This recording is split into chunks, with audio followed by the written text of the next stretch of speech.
Pada suatu kali ada seorang anak kecil yang berusaha untuk menyeberangi sungai dengan menaiki jembatan gantung atau jembatan yang terbuat dari kayu.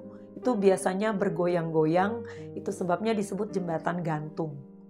Nah, anak kecil ini sebenarnya takut, tapi karena dia memang berniat pergi ke seberang, dia beranikan diri. Waktu dia melangkah, selangkah demi selangkah, tiba-tiba jembatan itu terputus. Karena jembatan itu terbuat dari kayu. Dan waktu jembatan itu terputus, anak ini jatuh ke dalam aliran sungai yang cukup deras. Dan karena anak ini tidak bisa berenang, dia merasa sangat ketakutan. Dia berpikir dia akan tenggelam dan mati. Tetapi di tengah-tengah keputusasaannya, dia berseru satu doa yang sering kali dia ucapkan kepada Tuhan. Dia berseru, "Tuhan, berkatilah makanan dan minuman ini. Amin." Lalu tiba-tiba selesai dia berdoa, dia merasakan ada sesuatu yang menarik badannya dan kemudian membawanya ke tepi. Ternyata ada seorang pria yang menarik dia. Rupanya waktu dia jatuh, pria ini melihat dan berusaha menolong anak ini. Dia menarik anak itu ke tepian dan akhirnya anak itu selamat. Kalau kita lihat, dia tahu bahwa dia membutuhkan pertolongan Tuhan, itu sebabnya dia berdoa. Tapi doanya bukan dia berseru, "Tuhan tolong aku." Dia berseru, "Tuhan berkatilah makanan dan minuman ini." Karena itulah doa yang sering dia ucapkan. Dan dia hanya tahu perkataan itu.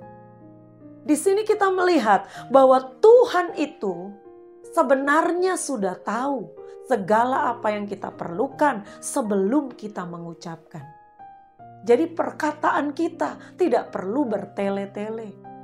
Perkataan kita tidak perlu bahasa yang dihiasi dengan kata-kata seperti puisi. Karena Tuhan tahu apa yang kita butuhkan saat itu.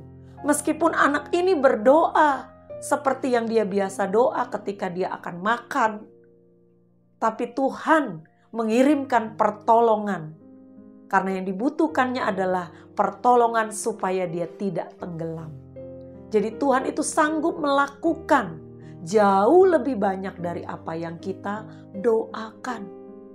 Dan Tuhan juga mengajarkan kepada kita, kalau berdoa itu tidak usah dengan kata-kata dan kalimat-kalimat yang panjang.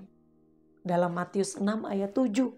Lagi pula dalam doamu itu janganlah kamu bertele-tele seperti kebiasaan orang-orang yang tidak mengenal Allah. Kalau kita tidak mengenal siapa Allah kita pikir Tuhan tidak tahu. Sehingga kita harus membumbui kata-kata doa kita dengan kalimat-kalimat yang membuat Tuhan supaya ngerti. Seperti kita menjelaskan, "Ini loh Tuhan yang saya butuhkan." Padahal Tuhan bilang itu kata yang bertele-tele yang biasa dilakukan oleh orang-orang yang tidak mengenal Allah. Ubah doamu, jangan seperti itu. Tuhan berkata mereka mengira bahwa karena banyaknya kata-kata doanya akan dikabulkan. Jangan berpikir begitu. Karena kita banyak kata-kata yang indah, lalu Tuhan akan mengabulkan doa kita. Tuhan tahu apa yang kita perlukan. Tetapi kalau kita datang di dalam doa, kita sudah mengenal Tuhan. Katakanlah apa saja yang perlu. Tidak usah bertele-tele dengan perkataan kita. Mari ubah cara doamu. Bukan kata-katamu yang harus dibenahi, tetapi imanmu.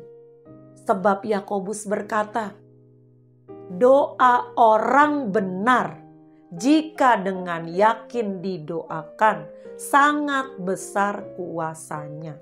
Artinya bukan doa yang benar seperti tadi anak itu. Sebenarnya doanya salah. Karena dia butuh pertolongan, bukan berkati makanan. Tetapi Tuhan dengar karena apa? Karena itu doa orang benar. Dan dia yakin bahwa akan ditolong Tuhan. Itu sebabnya anak ini mengalami pertolongan Tuhan. Jadi, ubah caramu berdoa. Bukan kata-katanya yang harus benar dan indah, tetapi doamu sebagai orang benar. Yakin engkau doakan dengan iman, maka sangat besar kuasanya.